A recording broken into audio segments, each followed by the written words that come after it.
Welcome to the Beyond Jiu Jitsu Podcast. I'm your co-host, Kieren Lefebvre, joined by Adam Childs. Hello, Kieren. What is up? This episode is 128, and we are talking all about John Danaher. What I learned from the great John Danaher. Yes. So if you've seen some of the previous episodes, we've done what I learned from Lachlan Giles from his seminar, what I learned from Mario Hayes, Craig Jones. So a couple of weeks ago, there was a John Danaher seminar. I did not go. Kieren went. So we're going to have Kieren talk about what he learned, and then I will put it into analogies for everyone else to understand. Brilliant. So yeah, just as a what's to come, if you want to know what generally what the themes were for this seminar, it's the seminar was on the 22nd of January. So Adam mentioned a week ago now, and it was in Western Sydney, Sydney West Martial Arts. And yeah, John was in Australia because he was visiting his mum for her birthday in Queensland. Mummy. And so we went. Whoa, hang on. You're going too fast. We got to start in John Danaher fashion. Okay. So we'll spend the origins of the minutes. word John. Yes. Yes. These jokes are going to be coming thick and fast this episode. Well, maybe slow and deliberate. Slow and chunky, I don't know. Yeah. So we're going to be talking about the concepts that he went over, because there was a lot of conceptual learnings, as is John Danaher's style. I'll mention the techniques that we went over, and some, obviously not all of them, because it was a 3-hour seminar plus an hour Q&A. But I will be drawing out some key details that I think are really interesting. And I do have notes on the questions, the key questions that he was asked during the Q&A. And some of those questions relate to what New Wave Jiu-Jitsu as a team is going to be doing, some really interesting things about Marigali, Jean Carlo, and also Gordon Ryan, of course. Does Gordon train there? Yeah, Gordon trains with Danaher. Holy shit. I think that's a new thing. Fuck. Yeah, I'm not sure. It's cool. But before we do that, a little bit of housekeeping, a massive shout out to our Patreons. We have another Patreon shout out in a while. So thank you for everyone that supports us on Patreon. You keep the show going. We don't take sponsors, but we do take Patreons. A shout out to Mark, Ben, Andre, Aaron, David, Charles, William, Joey, JT, JP, and our OG Patreon, Nick. Yeah, thank you guys. It allows so us much to buy us a cup of coffee. Yes. Once a month. No. Sensational. Yeah. No, it's much appreciated, guys. Thank you very much. I'm looking forward to this episode because the seminar was a week ago, and I did try to get zero information from Kieren, and I have a few of my students went to this seminar. I tried to kind of get no information from them, so everything on this episode would be new to me. However, it was obviously hard to go a week training with these people without them, saying like, oh man, look at this that he showed, or even see them showing someone else. So I have gone over a bunch of stuff you guys did. And I think already I'm just more interested to hear about the conceptual stuff, because it was funny when we were in the gym and did go over a couple of the techniques. I don't want to throw anyone under the bus, but there was like one of the brown belts in the gym being like, oh, wow. Oh, and I'm like, dude, like, I don't know how I can't show you that. I've shown you that technique almost weekly for the past 3 years. How are you, A, not able to do it yet, and B, having your mind blown? Like, I mean, you know how to do that. But like you said from the start, you said, what you think I would have gotten out of it if I were to have gone to the seminar is not so much the techniques themselves, but more the way that John thinks about jiu-jitsu. Definitely. And already from the little we've conversed about the seminar, that's definitely what I found more interesting, because as essentially for anyone who doesn't want to listen past 5 minutes, the seminar was on arm drags essentially, which there was some cool details in the arm drags themselves that you shared with me, but they weren't mind-blowing. It was more, he does it this way because of this, or like he, thinks about this technique for this reason. Yeah. This is why he thinks this is a good move and why he thinks this is a bad move. That's what I found more interesting. So 100%. You nailed it. Yeah. So I'm more looking forward to those sides of things. Hopefully you kept some in the back pocket. Definitely did. So let's start with that. Let's start with the concepts that he explored. So there was obviously in a 4-hour period listening to John Danaher, there was a lot. There was a shitload, but I'm just going to go over some key concepts. So the theme of the day, there was 2 key themes, but they're sort of wrapped into one, if you will, which is why we did the arm drag.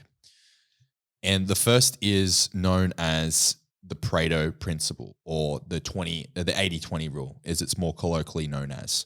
So I always forget that it's the Pareto principle, and I'm like Pareto, and then so I just call it the burrito principle. The burrito principle, yeah. Which always also makes sense. It should be 80% filling, 20% wrap. Yeah, yeah. So for those that don't know, the Pareto principle is an economic principle that basically states that for every output of a system, 80% of the output is based on 20% of the components.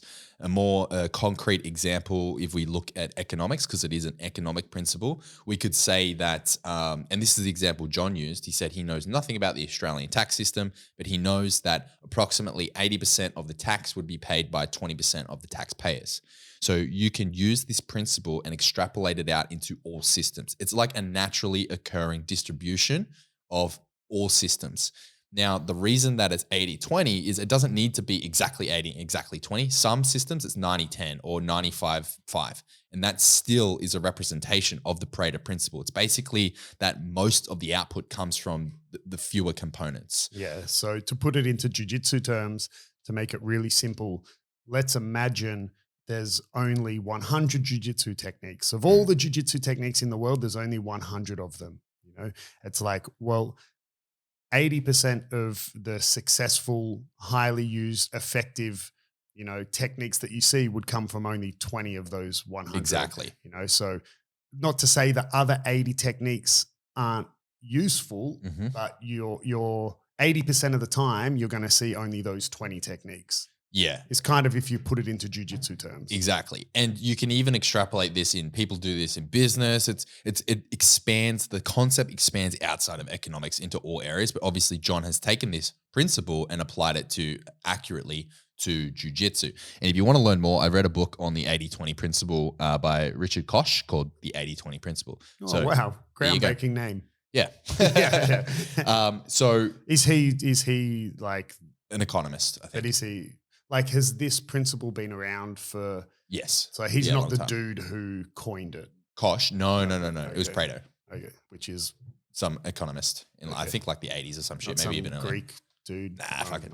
Anyway, my knowledge is stretched here. But anyway, so the seminar was on arm drags, and the reason John chose arm drags is because, in his words, it is one of the high percentage moves, which falls under the 20% of jiu-jitsu moves that makes up a part of the 80% of the results or the success in jiu-jitsu. So just to clarify there, that's what he's talking about. Now, in terms of determining or defining a high percentage move, it's not just what is successful in competition. And the example that he gave is something along the lines of, if you look at ADCC before like 2013 or whatever, where does heel hooks fall into the top moves, right? It doesn't. But then you look at 2018, where does heel hooks fall into the top moves? It's like top 3. So statistical analysis is not a good way to determine necessarily, or looking at trends is not a good way to determine high percentage moves, in John's opinion. The way he does it, as you can imagine, is through a system that he's made. And it's through five and a half key categories. So these are the categories that, or the filters, if you will, that John puts through any sort of move that he's assessing to determine whether it is classified as a high percentage move. The first one. And hang on. Yeah. If anyone is going to get lost with these 5, we had coincidentally the same brown belt who had his mind blown by a technique he learned a decade ago, really struggled to understand these 5 things. And we had about 4 or 5 of us spent, 10 minutes, at least 10 minutes trying to explain it to him. And he still didn't get it until I came up with the dumbest, what I thought was the most absurd. Is this the pizza analogy or something? Or? Pretty much, yeah. The most absurd analogy to try get through to him, and then he understood it. Okay. Which I'm not even backing my own analogy, but it's pretty bad. It's terrible.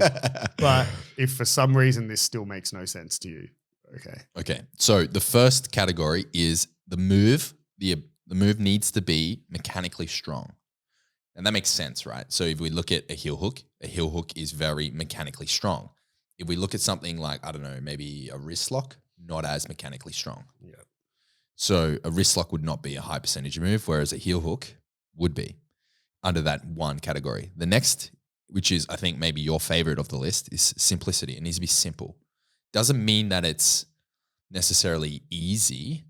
It just means that it needs to be simple. Something that is too complex, like, I don't know, some crazy inverts or what have you, they can be very good, particularly when performed by a specialist, but they're not necessarily high percentage for everyone. Yeah. Remember as well, guys, this is a system that he's designed to help decide what fits into the 80-20. Yes. So a crazy invert to crab ride to this, that guys like Levi and Mikey Musameshi and, the Mendez brothers did back in the day or whatever, doesn't mean it doesn't work. It just means it's not necessarily going to fall into one of the 20 moves that make up the 80. It might be move number 55. It still works, but yeah, it's not falling into the 80-20, which is the filters that we're applying right now. Exactly. It's not to say complex, fancy shit doesn't work. Yeah. We're just looking at 80-20. Okay, so the next is availability. Now, this one requires a little bit of explaining. Yes. to a brown belt friend, it did. Yes, it did. This is the one that he struggled with. So if we take the filter of arm drag, because that's what the seminar was on, and that's how John explained this filter, if you will, the filter of availability, is every single grappling match without fail starts with some form of grip fighting. So therefore, grip fighting or hand-to-hand fighting at the start of a match, whether it's on the feet, whether someone pulls guard and you assume that grip fighting, it is available in every single jiu-jitsu match. The arm drag is available because you always start with grip fighting. And if you, for some reason, don't know what an arm drag is, you literally drag in their arm. So it's a grip fight, right? Yeah, terrible explanation of an arm drag, but yes. We're going to get into it. We'll get into it. But yeah. Therefore, if you filter the arm drag as a move through the availability filter, it is always available. An example of something that is not always available could be something along the lines of, I don't know, like a Kimura from North-South or something like that, where it's not always going to be available. If you're in that position, it will be available, but it's not always readily available. Yeah. Another example might be, similar to arm drags, but if we're talking about gi fighting, obviously the seminar was Nogi, but if you're talking about gi fighting, similar to, arm drags are readily available because, there's always some arm to arm fighting. Be a similar concept with, techniques that require sleeve grips because the sleeve is always there, or techniques that require a collar grip, like the collar is almost always accessible when you're fighting the gi, getting a collar grip. So things that are readily available, whereas, a drawstring grip is available, but it's not readily available because it's behind them, know? So yeah. The next is the outcome. It's all well and good to have a set of moves or a move that is, mechanically strong, simple, available. But if the outcome isn't favorable versus the risk and reward, which funnily enough is category number 5, then it might not necessarily fall into a high percentage move. Is the outcome a submission? Is the outcome a guard pass? What is the outcome of said move set? Which, makes sense. And the 5th is compatibility with other moves and the risk level of the moves. So John would not consider a move a high percentage move if when it fails, you get submitted, or when it fails, you will automatically land in an inferior position, like get your back taken, for example. Like it's guaranteed to get your back taken if this move set fails.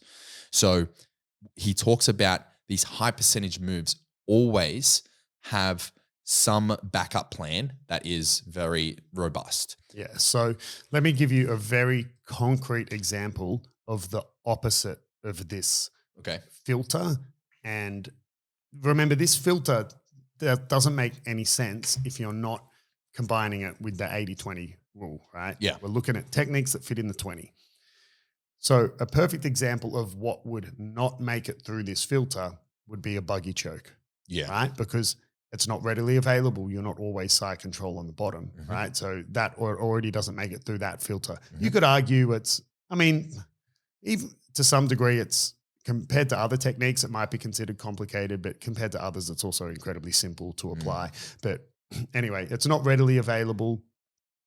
If you looked at it like the risk reward factor, if you looked at it from, I'm offensively going to do a buggy choke rather than, I already got my guard pass, so I'll try it. If you imagine someone went into a match with the strategy of I'm going to buggy choke them, look at the risk versus reward. Yeah. If it doesn't work, you're side control on the bottom. So that's essentially the last filter that you're talking about. Like, if it fails, are you then does a failed whatever guarantee that you're going to get your guard passed or something like that, And if we go back to looking at arm drags, a failed arm drag, of course, there's always counters. You'll see a highlight like a redrag. Yeah, some dude who went for an arm drag and ended up getting arm barred. Or of course, you always see shit, but on paper, just out of a textbook, a failed arm drag doesn't result in getting your guard pass, or it just results in a failed arm drag and, things being neutralized, right? It's the same as a failed snap down, just usually results in you two both being standing. Of course, can they counter your snap down by shooting a blast double? Yeah, of course, but that's like, we're taking it to a whole nother level. So hopefully that helps explain like the 5 rules, which were, what was it again? The mechanically strong, simple, available, the outcome, and its risk versus reward and its connection into other systems and techniques. Exactly. And if you look at Gordon Ryan, he falls particularly the compatibility with other moves. You see it all the time when he competes. Something fails, he launches straight into something else every single time. Doesn't necessarily mean that the something else is going to be successful, but his systems all connect. All of his move sets always connect. Yeah. He always has a backup plan. And if a technique makes it through those 5 filters, it should, in theory, fall into the 20. Exactly. Right, of the 80-20 It's a high percentage. It's a high percentage move. Right. And it's like just a more advanced version of, being referring to Hodge's comments on the Lex Friedman podcast quite a few times recently.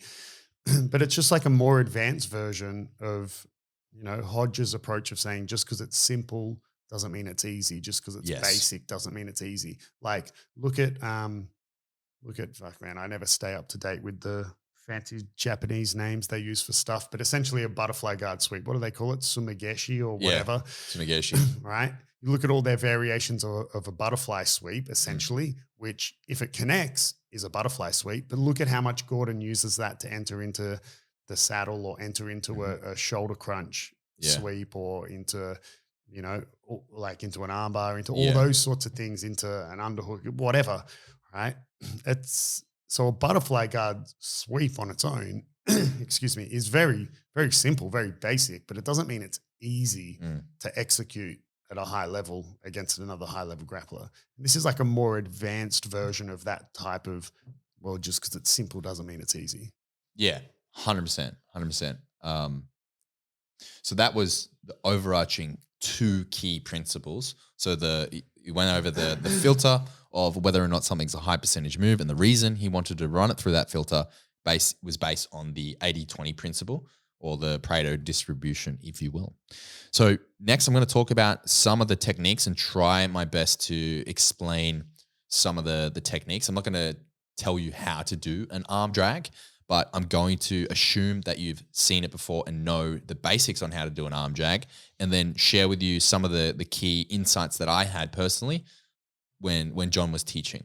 So the first one that I want to point out is where John recommended to actually arm drag from. Now, he mentioned that a lot of the time an arm drag is taught by you grab their wrist, same side, grabs the same side wrist, and then you reach across their body, grab their elbow, and drag from there. However, John mentioned that this, in terms of a lever, gives you the most leverage. But he pointed out that you got to look at your grip. He said that the sacrifice in grip is not worth the improvement in the leverage for going at the end of the lever, which is the upper arm, right? So if you imagine the upper arm as a lever, you grab the elbow, that's the end of the lever. Technically, you have the most leverage. However, because of your shitty grip, it's better to go deep into the armpit and always arm drag from wrist deep into the armpit. Now, the reason is it's a lot harder for them to pull their arm out and just shut down your arm drag, right? So you will see at high level people arm dragging from the elbow, but you will also see a lot of Danaher's students arm dragging from the armpit. And I can speak from just drilling at personal experience that it is very effective. Yeah, and I mean, also like attempting to arm drag from the armpit, there's kind of no lose factor to it. Like you mentioned, the trade-off in extra leverage is negated by the lack of grip anyway. But, you know, if you go for an arm drag in the armpit, you can still catch them on the way out, like on the tricep or the elbow. Yeah, right. It's kind of like when, you know, you look at a striker and they'll be taught, you know, to punch through the bag or whatever. And then, I mean, you look at it and it looks like they're just punching the bag, but they're trying to punch through it. So you might even see someone arm drag at the tricep or the elbow, but they may have been, you know, trying to arm drag at the armpit, right? Like what's the negative effect of trying to it's not like you can it'd be weird to think you could overcommit. And imagine if someone went for an arm drag, they're like, I'm going past the armpit, and they just turned and gave their back, right? Like, I mean, yeah, so there's really no downside to going for this essentially wrist deep in the it's almost like you could almost think about it like this. If it helps you, like for a mental cue for you, don't even call it an arm drag, call it a shoulder drag. Yeah. Like reach for the back of their shoulder. It's pretty much what you're doing. You reach it all the way through, under the armpit, almost on the back of the shoulder and dragging from there. So this concept, this technique rather, this That's detail. it. Hang on. Whoa. Copyright instructional coming out called shoulder drag. I'm getting rich, baby. Featuring John Danaher. So this shoulder drag, if you will, is applicable from standing. It's applicable from a seated guard, like a butterfly guard, and also from attacking turtle as well. So those are the three sort of key areas that we did different variations of the arm drag in. Now, we did arm drags from the standing, seated guard, and when the opponent is on the knees versus when the opponent is actually on their feet standing, and to get to the back in turtle. Now, all the different variations basically fall under, they're trying to achieve the same thing. And the concept is to beat the elbow. Now, this is really interesting that just take standing, for example, that like stand up, you're standing with the opponent, both of you standing, and you're arm dragging. You're trying to beat their elbow. You're trying to get around their elbow somehow. All of the different arm drag variations achieved beating the elbow. And one of the key sort of ways they did that, or the different variations, I should say, in how they did that, was due to head posture. And this is the same seated. Now, that was really interesting because I haven't really seen an emphasis on the head posture in an arm drag in this way. And I'll give you an example. The two key variations for the standing arm drag, one was with inside head position and one was with outside head position. And both of them were equally as effective, but they achieved beating the elbow through two different head postures. So I found that quite interesting. What do you mean by inside head position? Inside of what? Inside, like literally your head on their neck. Opposed to outside, it would be where? Let me think. Yeah, like so behind their shoulder on their back, so ear to back almost. Right. So those were the two, the inside and outside, and both of them were from going the opposite side. One was your dominant side, one was your not dominant side, based on your opponent's reaction. It was quite interesting. It's hard. It's kind of hard to explain over audio, but Yeah. So outside head position, your head was pretty much on the back of their shoulder / back. Inside head position, your head was literally on their neck. Yeah. So it's kind of like, let's give some other ways to think about it if it helps people understand. If you look at wrestlers, it's kind of almost what they're trying to do is get to a position that would be if an arm drag and a Russian tie had a baby. That's kind of like the position 100%. that you get into. So you almost have, your shoulder behind their shoulder and your head like next to their head or in the crook of their neck, right? That's kind of the position that you can get to. And you keep the grip on their armpit. Yeah. That's right, yeah. And then your other hand can reach around their back or whatever. If you get there, you've already beat the elbow, you've beat the shoulder, which is even a step past the elbow, obviously. And if you get there, you've essentially already beaten that do-si-do sort of thing that can happen with arm drags where you're both just running around in circles. And John did talk about that. And when you get to that position that you're describing where you have almost like that meat hook on their arm, your head's like behind their neck sort of thing, and you have their far hip, he said then to walk through the opponent. So you're walking through them. Kind of like what you were saying, how you know, boxers are taught or strikers are taught to punch through the bag.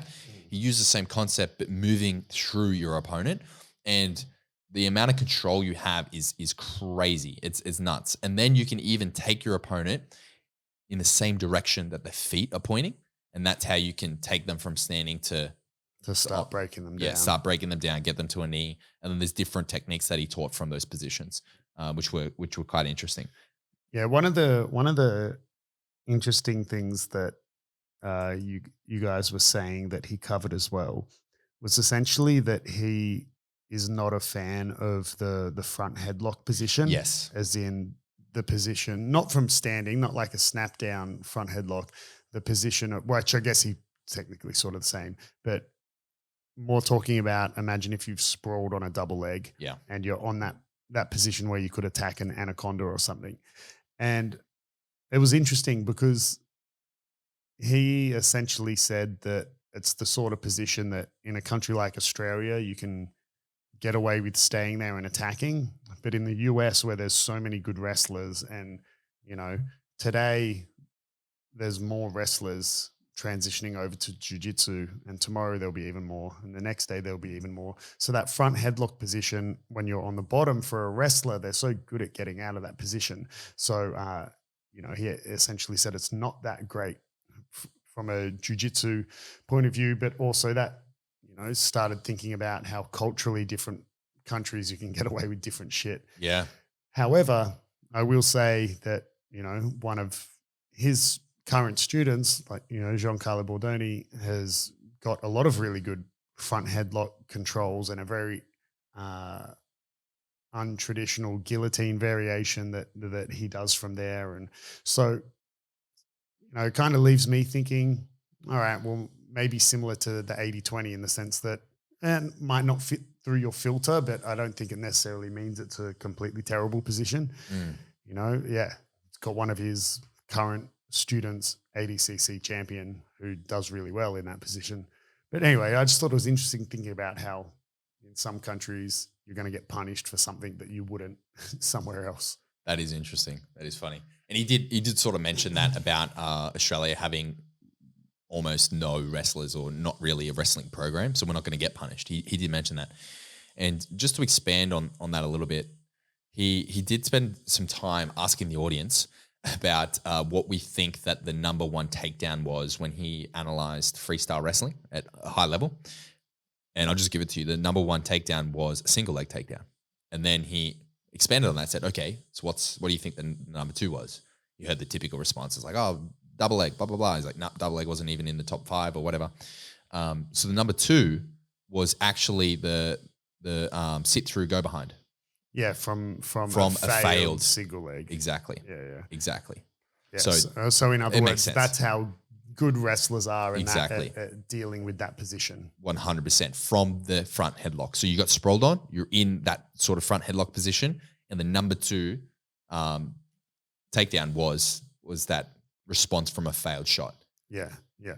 It'd almost be like oh, what's the number one, I don't know, submission from close guard? Oh, armbar. What's the number two? Oh, triangle. Like when someone Yeah, defends an armbar, Yeah, exactly. connect the two. And that, funnily enough, links back to one of the filters, which is compatibility with other moves. Yeah. So anyway, the next key detail that I wanted to bring up that I found really interesting was this armpit grip that he likes from Turtle. So piggybacking off the front headlock, he doesn't like the front headlock because it can be countered with the sit through, go behind. So what he likes instead is this armpit grip.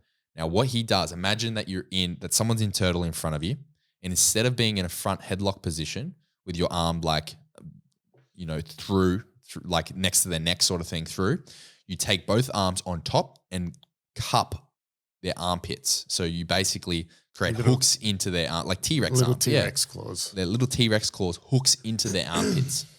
Now, the pros and cons are, as you already mentioned, the pro is that it's more control and you cannot sit through from there, or you have it's a lot more difficult to sit through because they can't reach you. They can't they can't sit to their guard. There's lots of things that are neutralized from the opponent's perspective, and you neutralize when you take that armpit grip. But the drawback is there are no submissions. There are no anacondas or Darce chokes or anything like that, or head arms or anything from that, obviously, that cup position. So what you're doing is you're controlling your opponent so that you can then take their back. And then he showed an arm drag back take sequence from there. And just very quickly, if you can't follow along, don't worry about it. But you use a thumb grip to trap or block their tricep. You reach under for that wrist deep arm drag position on their armpit that I mentioned previously, and then you scuttle your way around to their back. Yeah. I tried that little T-Rex claw position, and it's funny, right? The limitations that particular, bodies and body types have on themselves. So I couldn't actually do it, not because I'm too big or anything, but because of the surgery on my left elbow. The compression. I can't, right. I mean, I can bend my elbow. Like I can just get my thumb to my shoulder, but I kind of, it was like really gimpy. Like I didn't really have any control with it. Like I couldn't compress my elbow enough on my left side. Yeah, you got to keep them tight to your body.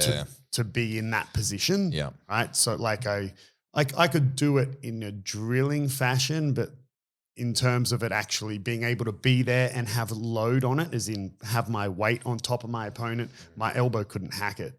Yeah, so, right. Quite funny how sometimes you just, doesn't matter, even if it's the number one guaranteed to get you the gold medal move, you might not physically be capable to do it because of certain limitations on your body, whether it's a flexibility flexibility arguably you can work on, but got a good example of Mikey in the gym. Okay, not an example of someone who's going off and, fighting worlds, but Mikey's had 2 hip replacements and he's still very fit and healthy and active, but physically, like he's if you imagine someone doing a groin stretch, his knees are pretty much near his ears, not because of a lack of flexibility in his groin or hips or glutes or anything, but that's how far that the metal joint in his hip goes. Like it, going further, trying to make his leg externally rotate further, it's like trying to bend a bit of metal. Like it physically doesn't literally go. Yeah, literally. Like, so there's certain moves that he there's nothing he can do. There's no flexibility, no drugs. There's nothing he can do to be like, well, my leg doesn't bend that way. Yeah. Like I can't do it. And, obviously that's an extreme example, but, even these little things. So it was hard for me to feel the benefits of it. Obviously I'm not, who am I to disagree with the likes of John Danaher, and I'm not disagreeing with him. I'm just saying it was interesting how when I tried to do it, I was like, oh yeah, I can see, but I don't think I could ever actually do this because it's fucking hurting my elbow and I can't really put weight there. So I'm just kind of really precarious, but yeah. It's funny. Today I actually released a video, a vertical video. Oh, I saw. on elbows. You're like the only person I follow That's on great. social media. I just scroll through see the same ones every day. Yeah. So I released a video on like, elbow pain from jiu-jitsu, try this mobility drill. And then I got a comment on, I think the TikTok version. And it's like, do you know anyone that can't straighten their elbow from jiu-jitsu? I'm like, oh, yes, I do. And I told him like, yes, my coach had bone spurs removed from his elbow. And he's like, fuck, that doesn't sound good. This is not looking good for me. Yeah, someone else, another student was, I can't remember who it was, but they were saying they were struggling to extend and compress their elbow. Yeah. And I said, well, it could be a muscular thing, but you could be fucked. Yeah, there could be a physical limitation in your elbow that's stopping it from happening. But but yeah, anyway, like everyone, I think you don't even have to get to black belt to have certain parts of your body and limitations on your body. And, even if you're fit and healthy and never had a serious injury or a surgery or something, everyone is going to have a particular problem area. For me, it's my knees, and I think it always will be their knees. You got one of my other students, Alex, has got atrocious shoulders, he's had 2 shoulder surgeries, and even now, like the range in his shoulders is appalling. Some people just are prone to back issues, and you meet sometimes 30-year-olds, 20-year-olds even with a slip disc in their back, even though they're fit and healthy, like, not even necessarily from a traumatic injury.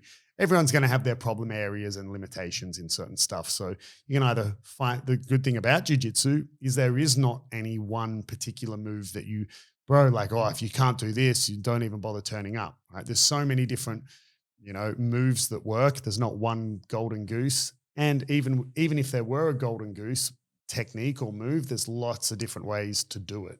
Exactly. So you can make shit work. Totally.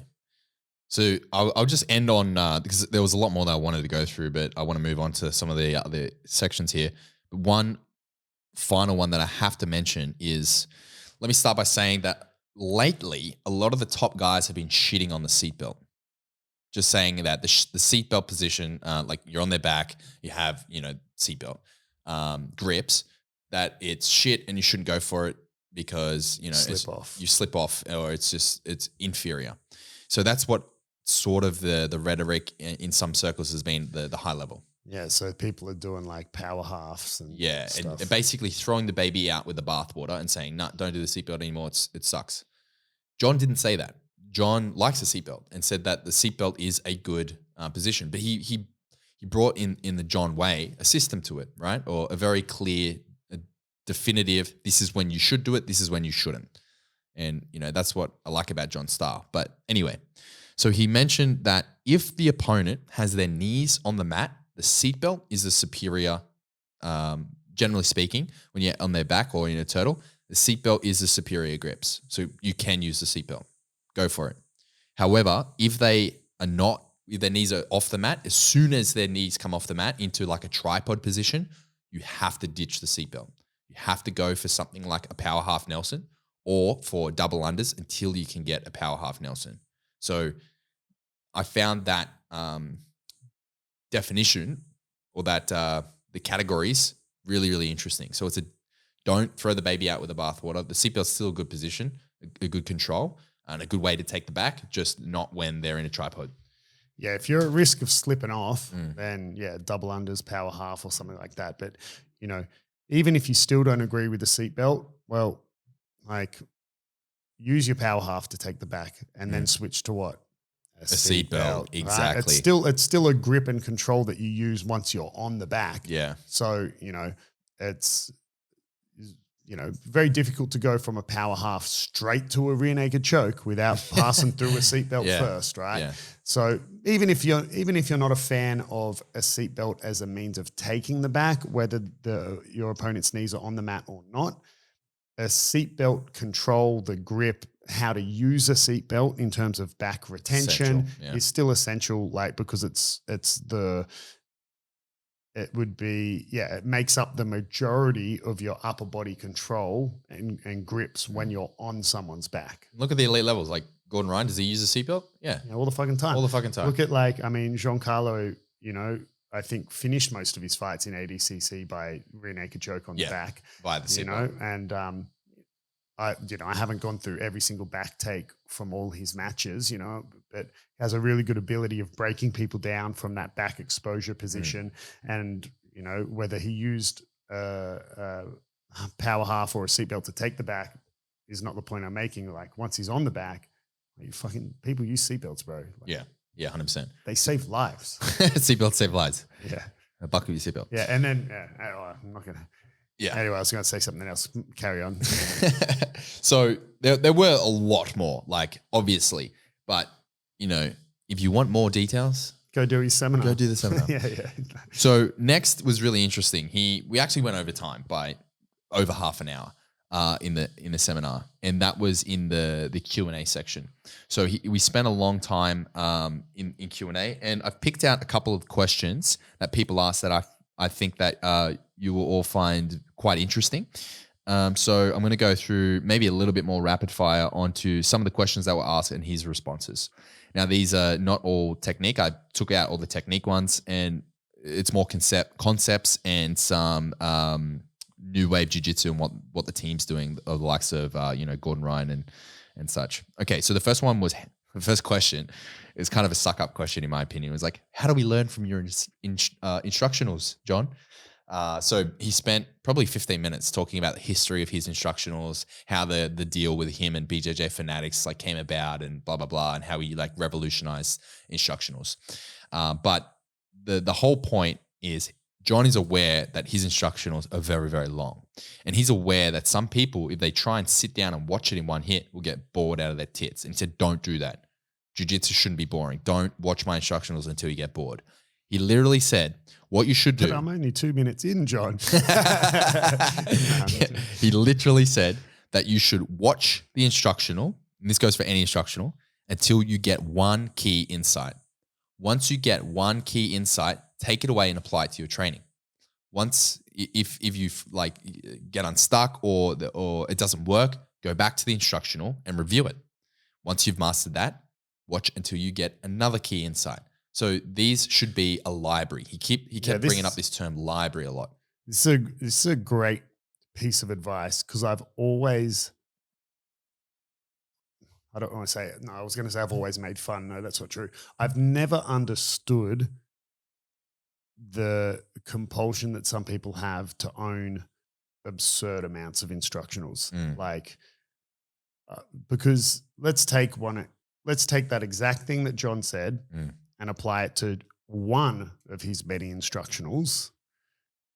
I don't know how many key bits of information as an average blue or purple belt would you get out of one of his instructionals? 8 hours long, thousands, man. Right? To think that, and of course, like jiu-jitsu is very dynamic and we get bored of certain positions and techniques and new problems arise. So we look for a new solution. So all of a sudden that half guard problem that is kicking our butt in training, well, now his back taking DVD is, not at the forefront of my mind of a problem I need to solve. So I guess from that point of view, I understand having multiple instructionals. But what I'm trying to say is I've never understood people who just have so many, because one instructional, man, is like easily a year's worth of information and training. And if you took one of John's instructionals and did exactly what he said, watch till you get a key detail, go away, put it into your training. If it doesn't work, go back, watch it again. Once it succeeds in training, move on to the next one. Watch again till you get another key detail. I guarantee you there'll be a whole bunch of people that it's taken them months to get through the first hour of an instructional, right? But people don't do that. People want instant gratification. They want instant results. And that's not how jiu-jitsu works. No, and that's not how instructionals work, right?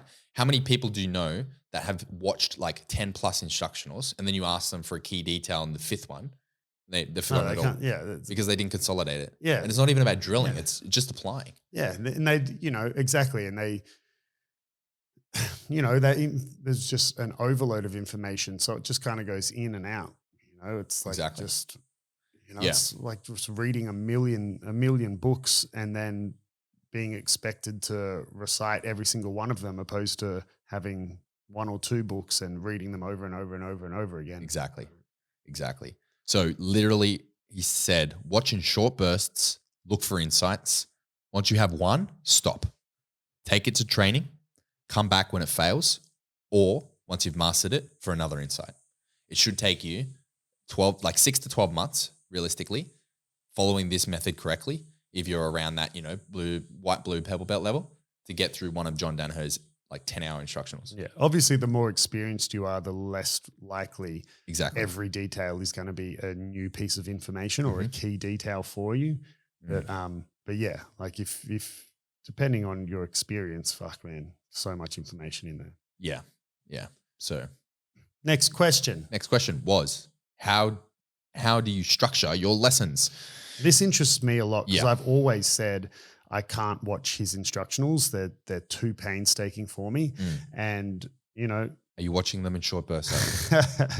But I think it could also be because I'm not saying I know that much about jiu-jitsu, but obviously I'm not going to, if it's a back-taking one and he's explaining the reasons why one hand goes on top of the other hand on a seatbelt, and he spent 20 minutes explaining that, that is not a detail I need. So, that's why perhaps that could be a reason. Maybe anyway, you're watching the wrong stuff. I've always said I would be interested in doing one of his just generic classes at his gym, because I'm sure his regular classes aren't as drawn out as in his instructionals. No. Otherwise, every class would be fucking 6 hours long. Yeah. So I've always been interested in what it would be like to just do a day-to-day class of his. And if it's anything like his seminars, they're super concise.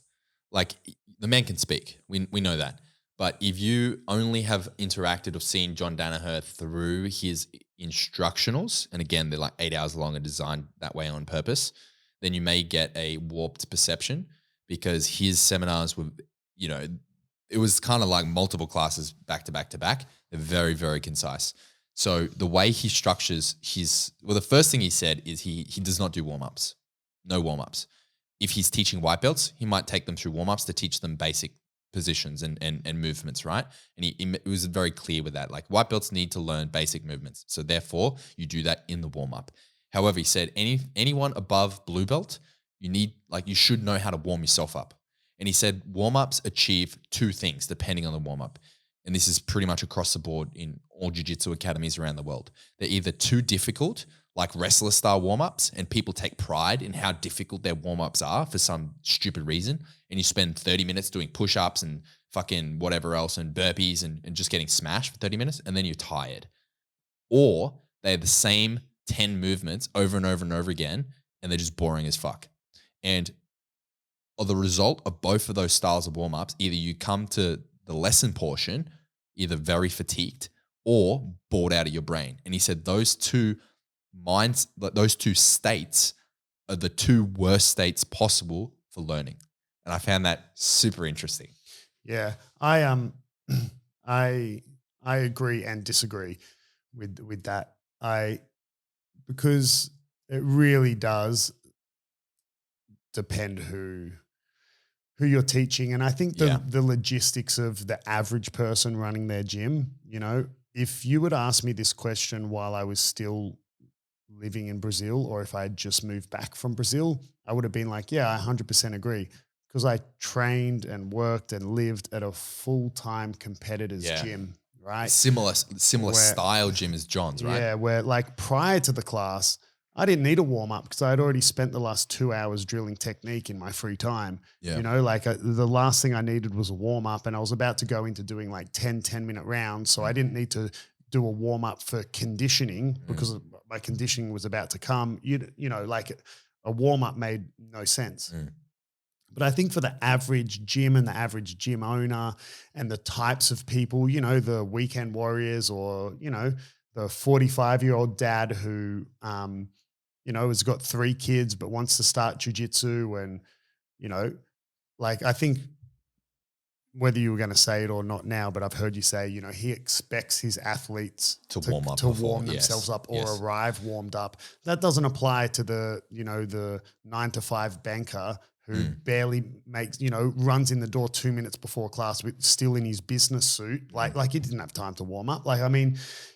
So I agree and disagree. I try to, excuse me, I try to keep the warm-ups in the gym unless I'm intentionally wanting to fatigue people, I never intentionally fatigue students and then teach complicated technique. But sometimes I'll intentionally fatigue because a lot of the people in the gym are just really soft, right? And if I don't punish them, they never push through like physical barriers, right?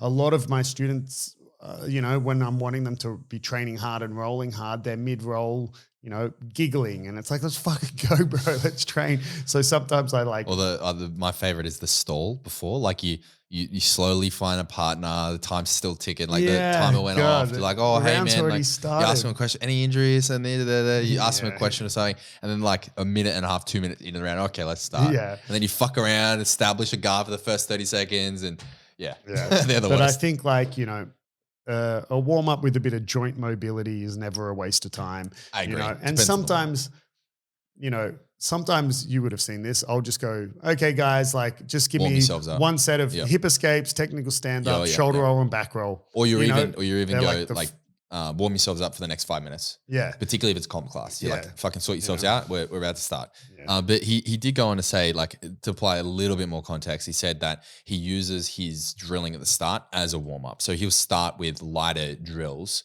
to warm up, which is what we do as well. So it's not that he never does a warm up. It's just his warm ups are always technique based to prepare for the class. But even like if you stop and think about it, some of the warm up movements that we do are essentially technique drills. Like think about like the inverts or the partnered hip escapes.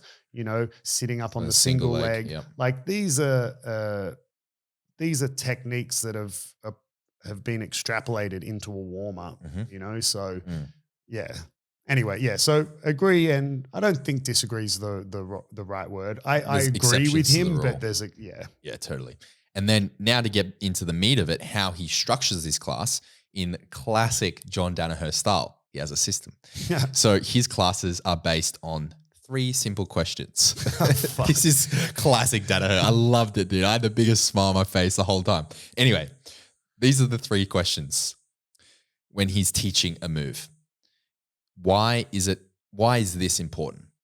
Why are what we're learning? Why is it important? And this can be linked back to what we spent 20 minutes on at the start, the 80-20 principle, the Pareto's principle, and the high percentage moves. So why is this move important? How are we going to increase our understanding of this move? And finally, and this, he said this is for his more advanced students, the likes of Gordon Ryan, etc. How are we going to become the best in the world at the technique? So every class, he needs his students to be able to answer those 3 questions or have an understanding of those 3 questions with the technique or the move that he's teaching. Do you think sometimes it's ever just as simple as so what was it? Why is this important? Yeah, what was the next one? How are we going to increase our understanding? So the technical side of it.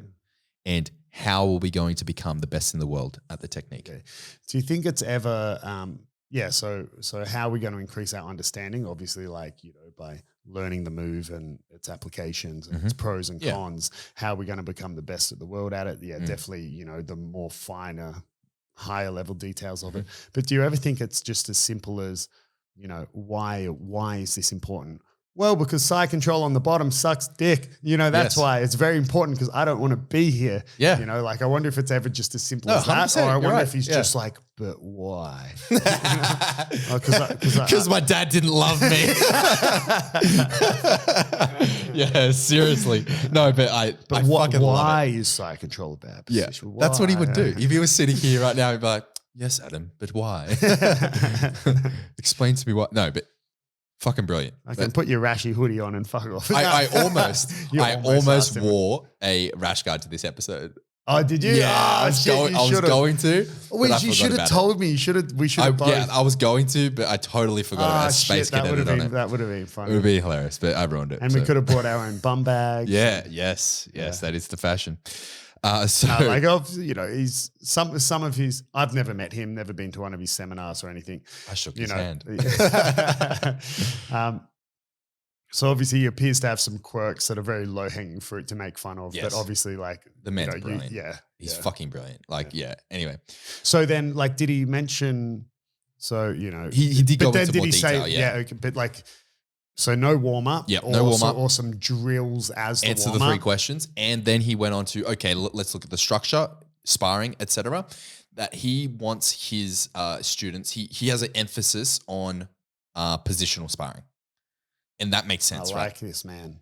It makes sense. I like this, man. Because as you've said in the gym many times, and you know this is echoed amongst some of the greats, like Danaher, is if you are working on a position, say you're Gordon Ryan, and you're working on back escapes, how often does Gordon Ryan get his back taken in at a high level? in a regular open roll? Exactly. If he's training hard, how often is someone going to be able to take his back? Fucking never. So how's he going to get better rare. at it? Exactly. Therefore, positional sparring. Yeah, I remember when I first moved back to Brazil, and you know, and I met and became friends with some of the now current highest level Australian guys like Levi Jones Leary and like Or when you came back from Ari, Brazil, yeah. And I remember arguing with them, like we were all brown belts and purple belts at the time. And I remember arguing with them, being like, man, like specific training is the best. Like you have to do specific. Yeah. And them essentially saying it's, you know, it's useless and a waste of time. Like why? Because like the match is like won or lost in the guard or guard pass or whatever. And I was like, that's fucking makes no sense. And no, it doesn't. You're right, because I got your back, John. Yeah. just for all the doubters, all the haters. For all the people who doubt your knowledge of jiu-jitsu, I got you. Well, if Adam says it's right. No. Well, no. yeah, I mean, Anthony, one of our students, was like the inverse of that, the seatbelt thing. Oh, right? yeah. Anthony had been arguing with me about seatbelts for months, Yeah. you know, saying that they're useless and shit, slip off. And then as soon as John said they're okay, he came back from the seminar being like, so John said they're cool, so, you know, no, I'm cool with seatbelts now. Oh, shout out to Anthony. Yeah. But I'm not saying John doesn't know more than me. Yes. But you know what I mean? Yeah. Yeah. That's really interesting, though, is his emphasis on specific training and how important it is and the why. Why is it important, Adam? The specific why training. Is this important? Yes. I'll tell you why, right? Because like you said, because if we look at it, like if you're the top dog in the gym, so to speak, how are you going to get better at bad positions? If, you know, because in your regular roles, it's probably never going to happen, right? That people will get there.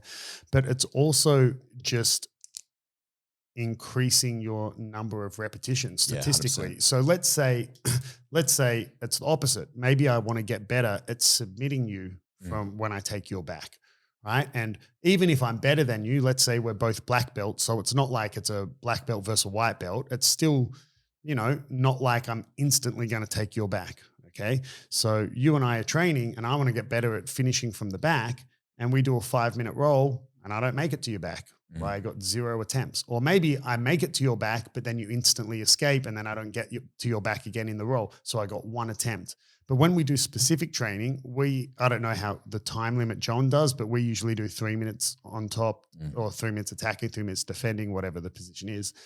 You know, so in 3 minutes, I get uninterrupted attempts at finishing your back. And if it fails, I get to reset and try again. If it succeeds, I get to reset and try again. So I get multiple repetitions and attempts at the exact same thing. You know, it's you're just removing some variables that get in the way of you perfecting a certain move. It maybe be similar to the things that surfers can now do and get good at with the ability to practice in a wave pool. Pools, yeah. You know, like they've taken out the variable and the inconsistency of the waves, and they get the same thing over and over, and they can try and try and try and try. And then once they can get it in a very repeatable, controlled manner on the exact same wave, right, then they can add in the variability of, you know, it actually happening in the ocean. Maybe that's a silly analogy. No, maybe it's a brilliant not, analogy. But, you know, that's great. Specific training. And I always say to my students as well, because sometimes it's like a bit of a line or a disconnect into when you should be embracing your competitiveness, right? So sometimes in training, you know, I'll want to see my students man, don't even concede a fucking advantage. Like, let's go. This is comp rolls. Like, we're trying to replicate this. Like, let's go. Whereas sometimes you need to be okay with your failure and regression. So, let's say we're looking at attacking from the back again, and we're doing specific training. Okay, like maybe I do just want to get better at the move that I'm already good at, but it's also the time to try new moves. Like, let's say you and I, perfect example, a black belt and a blue belt, we're doing specific training, you on my back. Of course, like the competitor in me doesn't want to get submitted, but I also have an uninterrupted opportunity to try new back escapes. And if they fail, who gives a shit? No one is looking around going like, oh my God, like that black belt's terrible. He got subbed by a blue belt. And even if they are, they're obviously uneducated about what's taking place at that current moment, And I always go back to crediting like Bernardo Faria when I give these types of examples. Like, man, he used to lose, in air quotes, in the gym all the fucking time, because it was training and he was trying new things. Like, he essentially had his gym, his like training gym game and his competition game, and he's a different animal when he was competing, right? And, so easier said than done, I think, especially if you're a natural competitor. Easier said than done to be willing to lose to someone you shouldn't lose to. But yeah, like you have an opportunity to you could just choose to repetitively do the same escape or submission that that you can hit 99% of the time, or you could take the opportunity to get better. And who cares if they escape your back control? You get another chance because it's specific training. I struggle with this a little bit. Right? Even if in you're rolls. doing comp rolls and I say, guys, it's like we're trying to replicate comp rolls. Like I did it this morning with some people. They were doing, because two of the students this morning are like, oh, I want to do the competition in March. I'm like, okay, good. Let's go. Let's do some specific stuff, blah, blah, blah.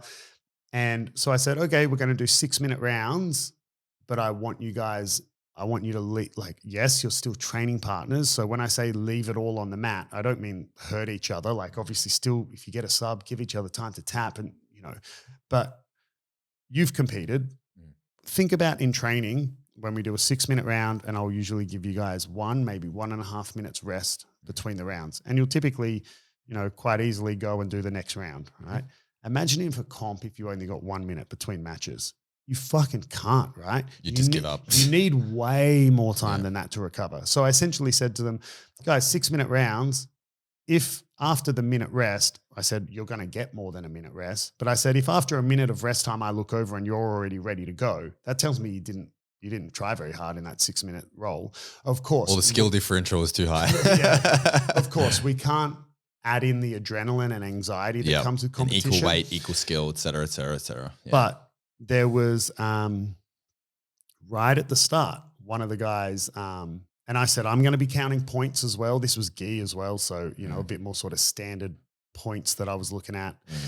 And right at the start, got the guy in a triangle, but couldn't finish it. The guy escaped. And then I was really rooting for the other guy to win points-wise, but he didn't, right? It went the full 6 minutes. And the guy who attacked the triangle at the start still won on points at the end. But I really wanted him to lose to learn a valuable lesson. I said, imagine if you went and did a comp, you had someone in a triangle for like a minute, they escaped, and then you lost the match. You would be like, I fucking had him in a triangle. And this is a very important competitiveness competition mentality to have as well. Like, if you're in a comp and you take someone's back, you best fucking finish that, man. Fuck, dude. Like, you don't want to do all that work to take someone's back just to have them escape. And I learned this the hard way in competition as well as in training. So, there's specific training is really great for helping you like learn these things. Like, different structures to training have different whys. Different like whys. and different reasons and different ways you should approach them. My last comp, it was it was a round robin, so it was the last round robin. Took this guy's back in the first 20 seconds, had him in a deep fulcrum choke. He was gurgling. He escaped and I lost. Infuriating, right? I have not stopped thinking about that one match with this one guy. I've memorized his name. I'm going to say it, but I know where you live. But I've been keeping an eye out for him. Next time he competes, I just want to Not because you have something personal against him. Well, but it's just he's maybe a little bit, but no, nothing against him as a person, as a I'm sure but like him we'd be as best mates. someone you competed against. Exactly. I need to roll again because I easily took his back, had him in a deep fucking fog. He was literally gurgling in my ear, and we could go into details of technique or why it happened, what I should have done, blah blah blah. I've thought about that a million times, but the fact of the matter is he escaped and fucking beat me. Yeah, and should never have happened. So yeah, I feel you. Yeah, I can't remember how I got on this tangent. Specific training. Yeah, I know that's where we started. I don't know how I got to talking about the guys that I was training this morning. But anyway, like specific training is super, super crucial, right? Different ways that you structure things in a class achieve different goals, and there's different reasons why you do them. Yeah. But yeah, specific training is crucial. But yeah, going back to what I say, be willing to, you might be choosing that time to refine what you're already really good at, but it's also an opportunity to try new stuff, to try new stuff and fail. And, I struggle with this in regular rolling when it's not necessarily competition. I have been like trying different things with my guard, etc. And then it hasn't happened often, but a couple of times, some of the guys have been like, hit me up after, like, what's going on? Like, are you injured? Like, it's kind of like a kick in the balls, like, like, oh, I could tell that wasn't, your normal game or whatever. And there's always trying to do stuff. Last night, for example, we trained, and it wasn't specific training, but you were trying new things. I specifically wasn't even necessarily new, but it was specifically, to put it in a nutshell, I was just specifically only looking for inside and outside heel hooks, right? Is all I was looking for, and some specific like leg positioning and stuff. And I rolled with you twice, Anthony and Oleg. So I had 4 rolls with 3 different people, and I wasn't able to do what I was trying to do, what I wanted to do against any of you. And, I said at the end of class, I said, guys, there's always, even if there's belt discrepancies, there's always something you can work on, be trying to do. And I said, you 3 over there are cool, but Kieren, Anthony, and Oleg, you can go fuck yourselves. I hate you. I wasn't able to do what I was trying to do. And, so yeah, it's always can be a little bit frustrating to lose or fail at anything. But when you're learning. Know what they say, you only lose if you lose the lesson. Yeah. Which is actually a very great and valid saying. But yeah. So the next question that was asked that I wanted to talk about was, this one's predominantly for you, grappling for old people. Oh, yes. I do like to grapple old people. So there was this guy who was like, I think he was about 38 or something, and he's like, oh, for us older guys, I'm 38, approaching 40. And then John and fucking Luke Martin were like, whoa, fucking old. What are you talking about? Just, it was funny. Anyway, had to be there. Luke's like, yeah, I got the testosterone of a 22-year-old. Yeah. Let's not go there. But John, anyway, so the question was like, okay, how should you approach training as an older person? And John's response was really interesting. He said pretty much for a certain consideration, you need to suck it up. You need to suck it up and embrace the fact.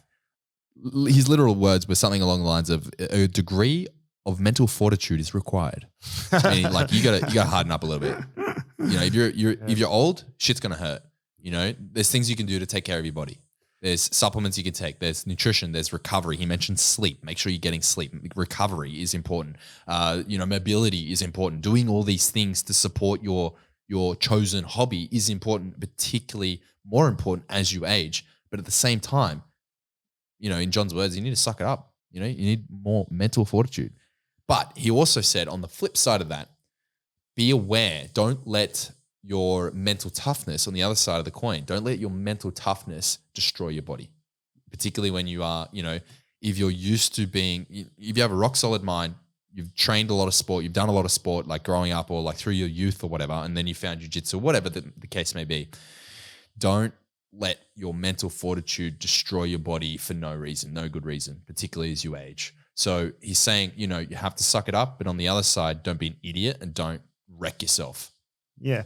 And man, I think sometimes this isn't necessarily targeted towards older grapplers, but maybe more just newer grapplers, which is I find it weird that people don't understand that anything requires a physical cost, you know? So any unless you're literally like in a coma, anything you do costs something. So Sitting even on the couch. reading a book costs you mental fatigue. Playing guitar can leave you with sore fingers and wrists from it being like your wrist being in the same position the whole time. Okay, you know, playing the violin can give you a sore neck from holding the violin. And sometimes I find that people start jiu-jitsu and they get the tiniest little like bump, bruise, sore, ache. And it's kind of like, imagine if you picked up skateboarding and got upset because you grazed your knee.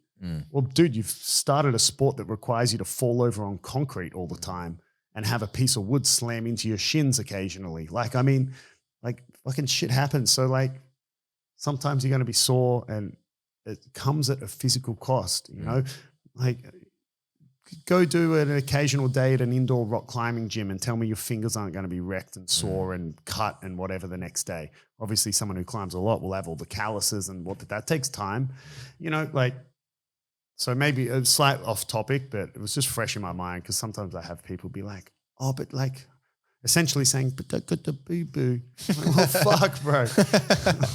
Yeah. Go sit on the couch and blow your back out then. And the final point that John mentioned was he made a big TRT. Well, you did mention TRT, actually. I wasn't going to talk about it, but he did say that, oh, you know, some people say that you have to roll with everyone. You have to say yes to everyone. It's a respect thing, rah, rah, rah. And he said, nah, fuck that. Pick your training partners. Particularly as you age, pick your training partners. Like, is it a good idea for you to roll with the guy, like the 20-year-old with 50 pounds on you, the ex-rugby player that's fucking, you know, pinning his ass with testosterone every weekend? No, you probably shouldn't. Yeah, I think that's great advice. And and I think that as that sentence on its own, great advice.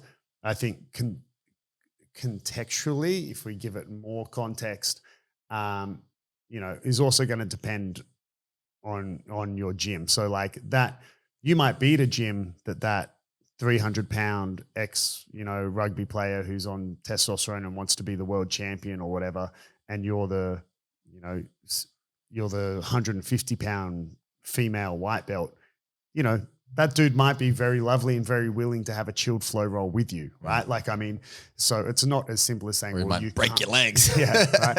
You know, so obviously it's going to depend on the environment in your gym, the relationship with your training partners.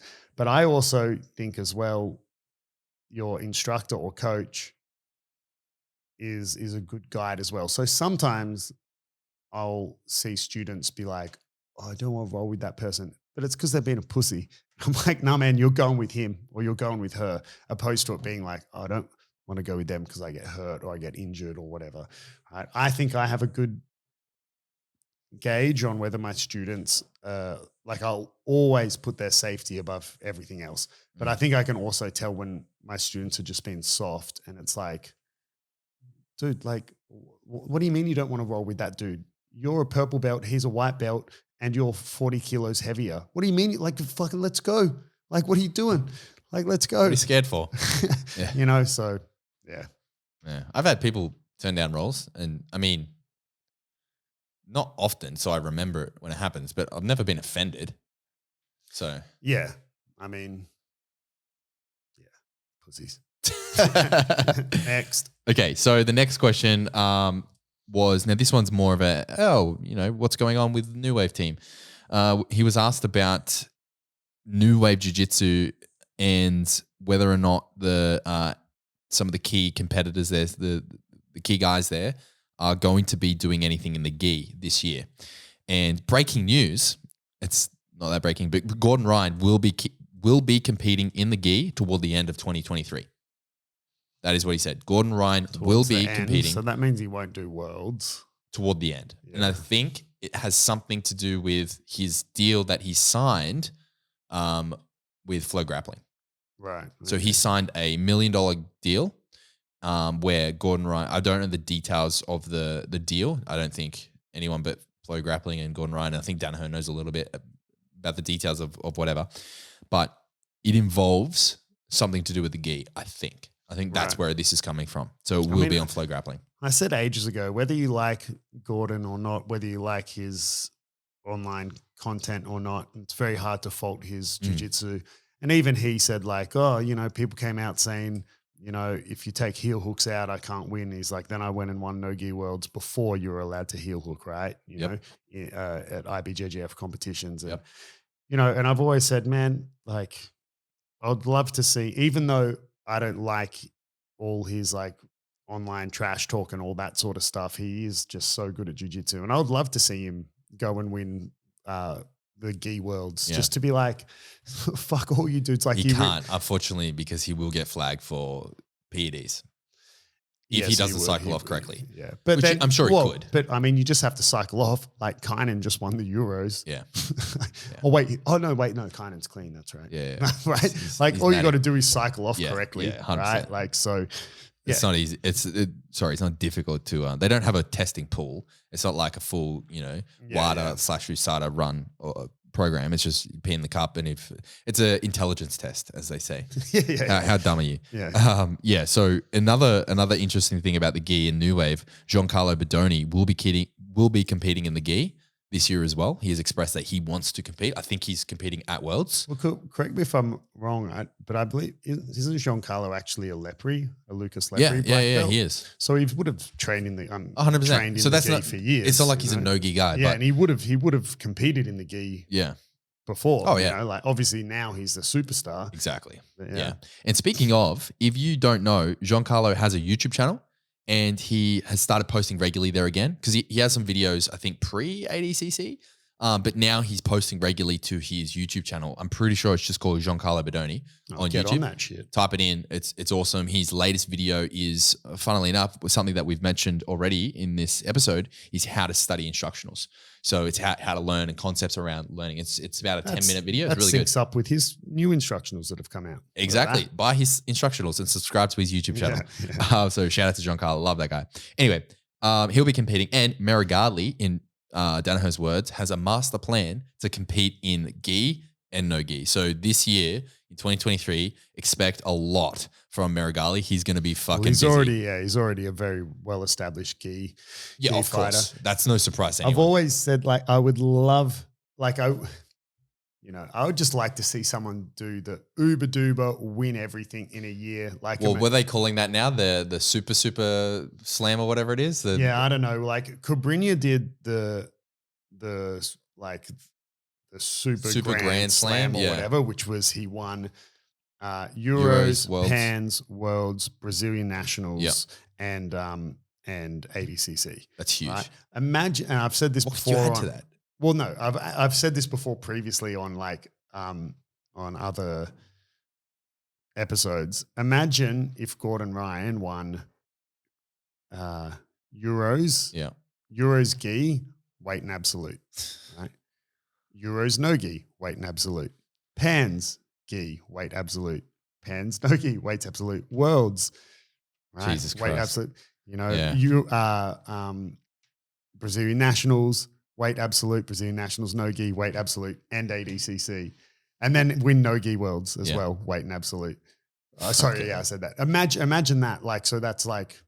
That could never be repeated. Yeah, so that's essentially so Euros, gi, and no. So that's 2 championships, and then Pans, another 2, Worlds, another 2,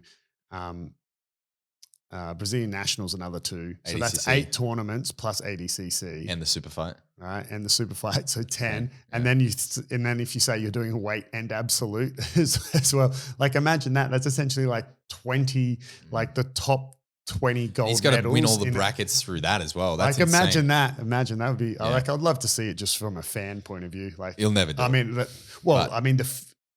take all the gear you want, the physical toll to do that, incredible, and the mental fortitude as well. The mental side of it, the logistics that would go with it. But anyway. Pressure. Okay. Until you do that, Gordon, I'm doubting you, bro. Shit. And speaking of Gordon, the next question, actually Anthony, our boy, asked Danaher about what Danaher thinks of the Gordon versus Pena rematch. For those that don't know, their match last year, the no time limit match, this is a rematch to that. because of the circumstances surrounding Leandro Lo's passing. So if you're not aware, the match took place like the day after Yeah. Leandro Lo was murdered. So And was just not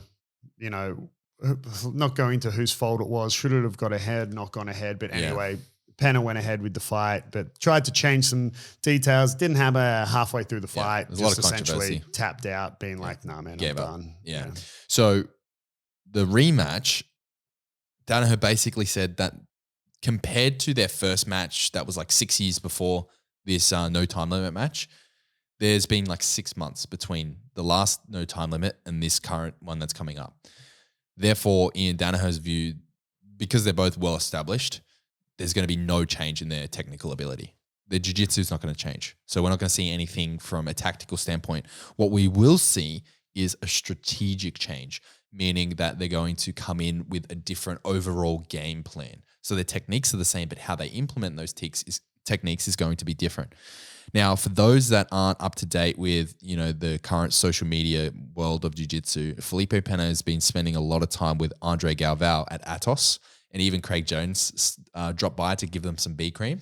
Did you see that? Fucking, that is one of the funniest reels I've ever seen. If you don't know what to talk about, check out Craig Jones. He posts a lot, so you'd probably have to scroll back a bit already because it's like fucking a week old or so. But man, it's so funny. It's so funny. We won't do it justice by trying to describe it. Just look it up. You do yourself a favor if you don't know what we're talking about. But yeah, it's funny that John said the only reason that Felipe is with Andre, it's not to do with any technical ability. And they previously have had a history of not even liking each other. And, in John's sort of view, I don't think he said this explicitly, like he's got a lot of respect for Andre Galvao, but he said that Andre Galvao does not have the secrets to beating Gordon Ryan. Like, he's not going to learn any special technique to how to beat Gordon Ryan. What he's there for is the pharmaceuticals. Yeah. Well, I mean, yeah. But which is very, very funny. And which is not wrong, but also Probably not. Gordon, it's not like Gordon's not on the gear either. Yeah. Well, but I think Gordon would probably be loving that you've got, the last two guys to, two of the last, few people to fight him. Yep. As well as an ex-Danaher member. It's literally like all Avengers. teaming up. Yeah. Like throw Nicky Rod in there too. And you've kind of got like this whole super squad trying to train Pena up to beat Gordon. And Gordon's ego would just be going, whoop, yeah. whoop. Right? Expanding by the second. But what Danaher thinks that he's going to be doing is predominantly, obviously, amongst like testosterone or whatever, and his standard stack, if you will, PEDs, he's going to be on EPO. So erythropoietin is a hormone produced by the kidneys that promotes or stimulates the production of red blood cells in the body. And red blood cells are oxygen-carrying blood cells. So it basically, if you can stimulate more production of red blood cells, then you can have an increased oxygen carrying capacity, therefore more endurance. This is similar to how in layman's terms, a better gas tank. Exactly. So EPO equals more gas tank. It's similar to how blood doping works, but through a different mechanism. Now, what's interesting there is obviously I don't recommend EPO. That side effects include blood clots and heart failure and death. So don't go taking that. But it is interesting that falls into the whole strategy update for Pena to come in on, with some conditioning training, you would assume, and, maybe some pharmaceutical assistance to go the distance with Gordon. So I think you're going to see a longer match maybe if Pena can take it there. Yeah, be interesting to see. I mean, typically a very boring format for a spectator, no time limit, but here we are again. And not rehashing that old argument. And I believe there was one more question. There is one more. All yes. right, so the last one that I wanted to talk about that he spoke about, and I found this very interesting, was what Danaher thinks about the future of the sport jiu-jitsu in terms of gi versus no gi, the old argument. And that was brought up. And Danaher said something, he mentioned some stuff that we already everyone knows. Well, let me tell you, there's a system. There's a system. No, but he actually spoke about IBJJF. And this is, I don't think I've explained this to you yet, and this is what I wanted to bring up, is he spoke about, I think I did tell you. Anyway, IBJJF, in Danaher's opinion, is holding the sport back. It's keeping it at an amateur level. His whole goal for the sport is to do everything in his power to make the sport professional and make it mainstream. Because if the sport can convert from where it currently is to an amateur level sport to a professional sport and give more opportunities for more people to do nothing else but just train full time and be full-time jiu-jitsu athletes, then that will elevate the sport, and that trickle-down effect will apply to everyone. And everyone that trains jiu-jitsu is going to receive the benefit of that evolution. Similar to what happened with MMA, mixed martial arts. So if ADCC, if IBJJF is holding back the sport, what's his solution? And So- in what way is it holding back the sport?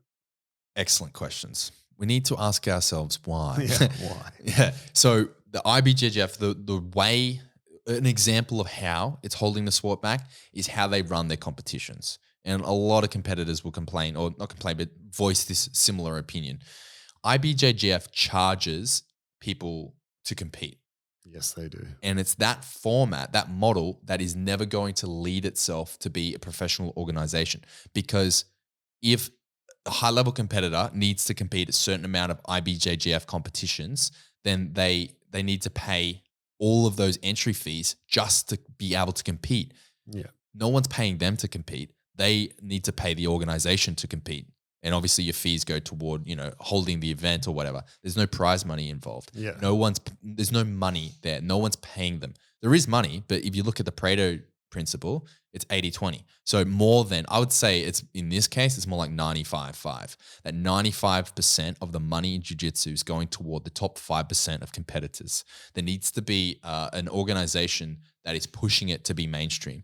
One of the other big reasons John pointed out that what's holding jiu-jitsu back is, unfortunately, our sport is set up in a way that if you take gi worlds, for example, if you were hazard a guess at the percentage of people that watched gi worlds that didn't train jiu-jitsu, what would you put it at? 2. Yeah. And those would be like fucking old mates' mums. Yeah. You know what I mean? That would be friends and family. Yeah. So if you take that out, it would be less than 1%. It would be like the diehard, crazy fanatics that are really interested in jiu-jitsu or sport or whatever. But it's barely any. The percent of the numbers that watched ADCC that didn't train jiu-jitsu would probably be more like 15 to 20 from the last. Maybe a little, yeah. Maybe a little bit less, even 10%. But the point is that the gi is too difficult to understand for people that don't train, and it's boring. Even for people that train, It can be boring. I don't know that many people that sit down and watch all of gi worlds or whatever, or Euros. Like you see snippets here and there, but not many people actually sit down and watch it. Even people that train jiu-jitsu, because gi fights can be very boring. Yeah. They can be, but they also could not be. Like, look to last year's Worlds with Ty Rotolo and Mika Galvao. That was fucking awesome. Sick fight. That was a sick fight. But good example. I don't know whether he gave a clear solution or not. He alluded to one. Okay, go tell me the solution. So first. he said that in order for this sport to breach this mainstream barrier that it's currently held back in, we need to see formats heading more toward ADCC and EBI. That is where the money is. So, for example, the fact that UFC has bought ADCC is brilliant for the sport. And there's a couple of reasons for that. One, it's more exciting for spectators, but two, it's more similar to MMA. So people that are on UFC Fight Pass, right? There's predominantly MMA fans because that's why you have UFC Fight Pass. When ADCC, the next ADCC rolls around, you're going to see way higher viewership, and not everyone is going to explicitly be jiu-jitsu people. Yeah. So this is the solution I thought you were going to say, and I just want to poke a few holes in it. I agree that there's more money in the format of kind of ADCC and, who's number one and those sorts of events rather than, world's events or something like that. But that creates the problem of, okay, well, if IBJJF and organizations like it are holding the sport back, how do I get myself onto that card in the first place? Oh, is it okay? Are there just a bunch of trials, organization things that I need to do? Okay, so how do I get the experience to get good enough to win trials if all there is trials? Oh, so I need more trials. Okay, so like at some stage it becomes, well, there's just regular competitions. Like if IBJJF is keeping it at an amateur level, there needs to be an amateur league. That's right. There needs to be a feeder organization, right? Like no one goes, it's my first pro boxing fight and I'm headlining Madison Square Garden. No, like there's fucking amateur leagues and whatever. So, okay, if you want to then call IBJJF an amateur league, call it an amateur league, but then don't say it's holding the sport back. It's creating feeder athletes who are gaining the skills and experience to then go and win a trials competition that will get them into ADCC. Like you can't just say events like ADCC. Well, how the fuck do I get good enough to get into ADCC? Just win that one trials event that comes around every 2 years. Fuck, bro. Like that's right. And then I don't think you're saying that. And then if we look at the problem of paying to compete, I mean, that's been an argument for years, especially like bullshit that you're going to win world's black belt gold medal and like you don't even get your money back or anything. Ridiculous. Yeah. But I don't have an answer for that problem because at the end of the day, when you look at the spreadsheet of all the ins and outs of the amount of money made through the event and the amount it costs to run the event, you got to pay all the refs, all the timekeepers, whatever you pay to hire a venue like that. I don't know. Equipment, everything. Right? Yeah. Obviously, if we pick some stupid number and go, at the end of the day, IBJJF walked away with a profit of $10 million. You'd be like, did. Well, I don't know, right? Yeah. But, you'd be like, okay, those numbers can be moved around to make it so at least whatever ranked athletes don't, or something, right? Something. But yeah, like obviously it would get to a point either way that, I mean, go and doing some local competition here, they're not making a huge amount of money to host that event. Like, of course you have to pay to compete, Of course, yeah. Like, so. But I think that I don't think you would disagree with that. The IBJJF should stop doing competitions or they're arseholes for putting on competitions. I think the issue is that the highest level of IBJJF of worlds has the same format. Yeah, it's like an amateur comp. Is a bit of a problem. Yeah, it's an amateur comp. Yeah. Like if they had tiered systems within the organization, like have those amateur that feed into the pro, but it's not like that. It's all amateur from bottom to top. Yeah, and the growth of the sport is also making like there's more black belts than ever. Back in the day, you didn't have to score points. You could just be a black belt and just go do worlds. Kind of like the colored belt system now. Yeah, you just rock right. up. And then and I've been saying for years, it'll probably get to a point where you'll need to score points as brown belt to go to worlds because there's just getting more and more people.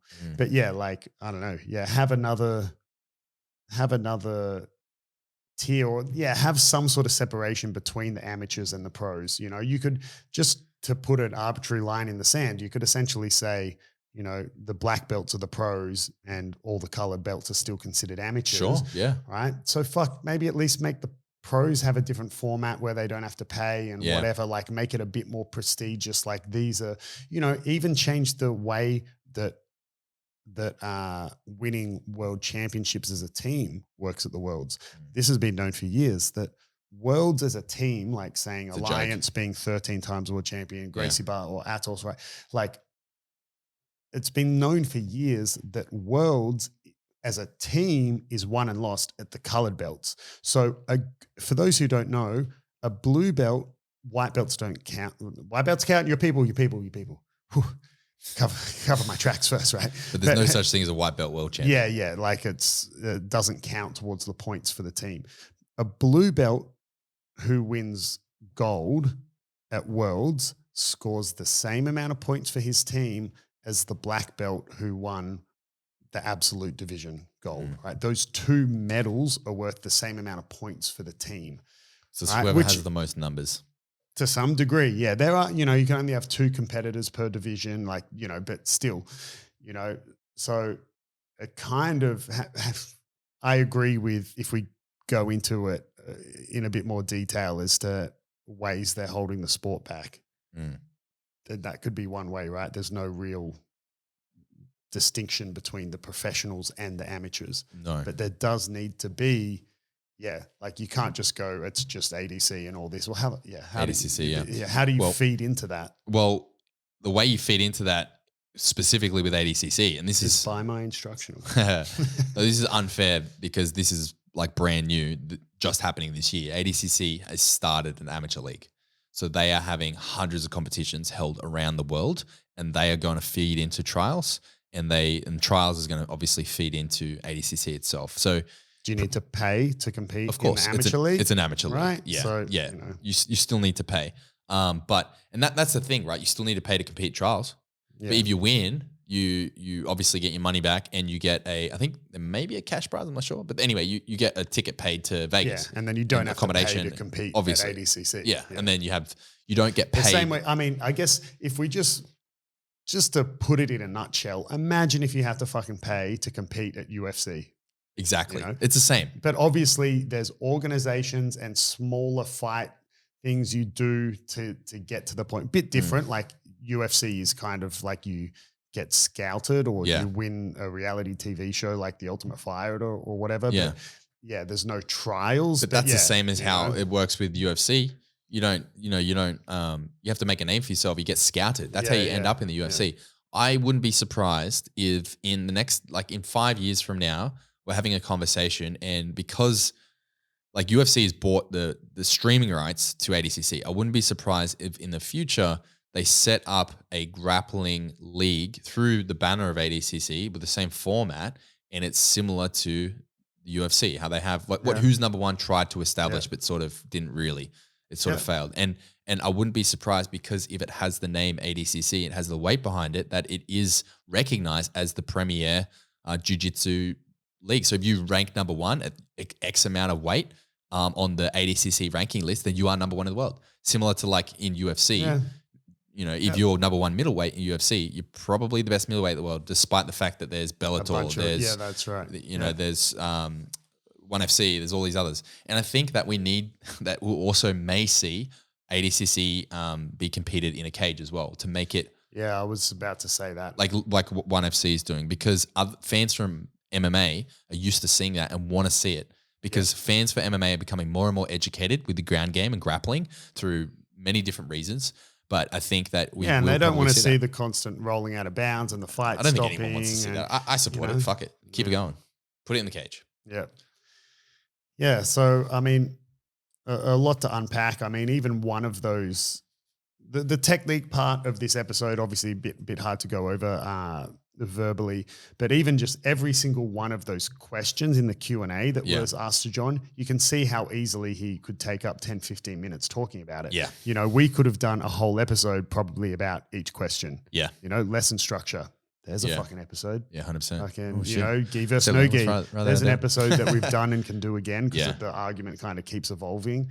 Yeah. We've got Ryan versus Pena. Yeah. Steroid abuse, Yeah, I nearly asked you about that. Right. Fucking hell. A lot going on there. Yeah.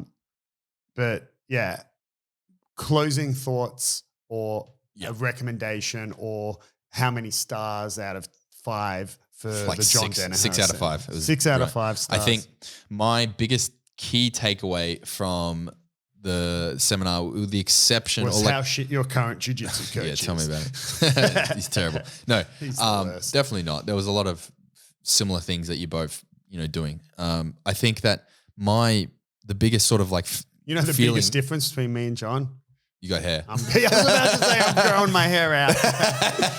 If anyone watching the video version is looking at me going fucking Adam needs a haircut, bro. I'm currently growing my hair out along with my son. I'm about to go through an 18-month phase of looking like you need a haircut. Really? Oh, bro, I hate my hair. But actually, I say I hate my hair long. I don't know if hair changes as you get older, but I've essentially rocked a buzz cut for more or less the last 15 years. Right, so you're growing it out. This is news to me. Yeah, and I'm not growing it out where, I'll go get a haircut, clean it up and keep growing. I'm just going to grow it pretty much until my son tells me to cut it, I guess. Yeah, right. I don't know. There you go. He's only 3, so yeah.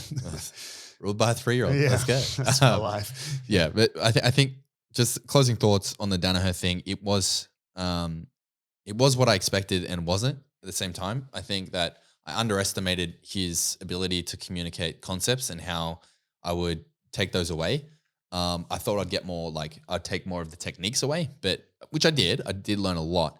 But I mean, I have done other seminars with other very famous jiu-jitsu people, and the comparison is chalk and cheese. This is so much better than anything I've seen in terms of seminars before. But it's an unfair comparison because he's considered to be the world's greatest grappling coach in the world. I said that twice, but the greatest grappling coach in the world, best people, blah, blah, blah.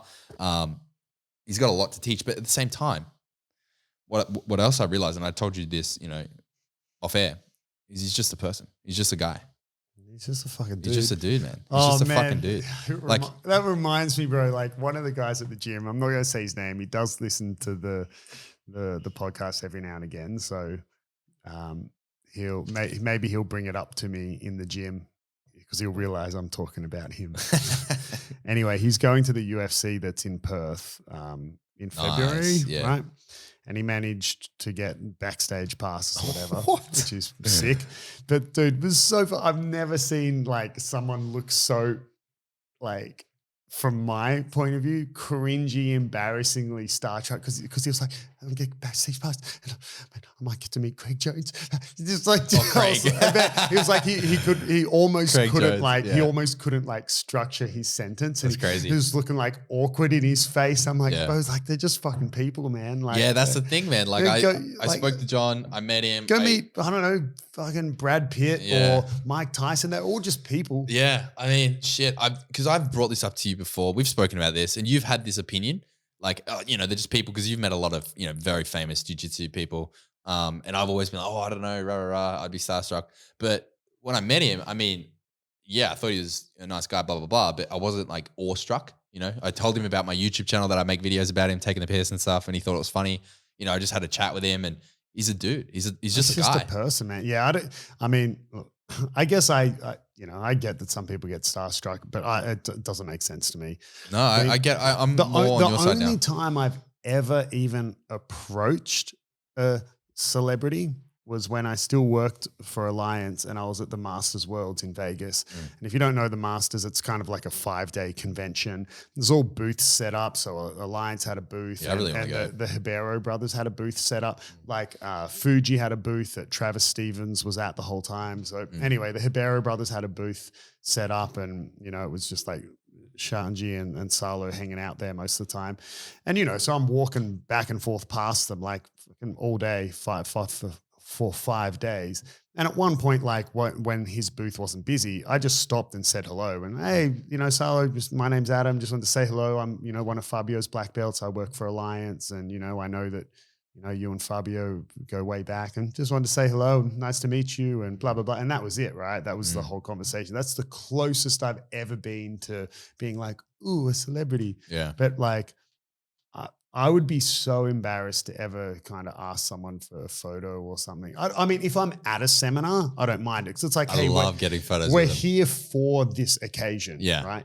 I paid $160 to get a photo with Danaher. And it's also a memory that you can show to people, right? So that's fine. But when it's you see a famous person in the street and people go up, I find that dude, I don't get it. Leave him alone. Nah, I definitely would get a photo. I'd be that cringe dude. No, but I totally get it. I thought I'd be awestruck by him or whatever, or I didn't know how I'd react because he's probably the highest, I don't know, most well-known jiu-jitsu person I met, I'd say comfortably. And he's just a guy, nice guy. Yeah, just a fucking person, bro. But definitely anytime he does a seminar again that I have the ability to go to without a question, I'm going to it. Yeah, maybe I'll go next time. Yeah, hopefully they do arm drags. Yeah, guys, hope you enjoyed the episode. Would have been nice if we had rashes, if I thought of it or if you remembered. Yeah. But in slight Danaher fashion, one of our longer episodes. So, yes. But guys, as always, thank you for listening. If you need more, Instagram at Beyond Jiu-Jitsu _podcast. If you're, wherever you're listening to the episode, Spotify, YouTube, whatever. Patreon's there. Thank All our you. links are in the link tree and in the description. Mhm. But next week, we're going to be talking about the upcoming Subversion event, which is Equinox. Equinox is what it's called for the international listeners. It's like a local who's number one, it's just pre-made matches, right? Everyone has their one match. Awesome production value. Yeah. So we're talking about that next week. Then after that will be episode 130. Next Q&A, ask a black get your belt. questions in. Send your questions in, please. Audio question. You know where you can find the links. Guys, thank you so much for listening. And until next time. See ya. Yeah.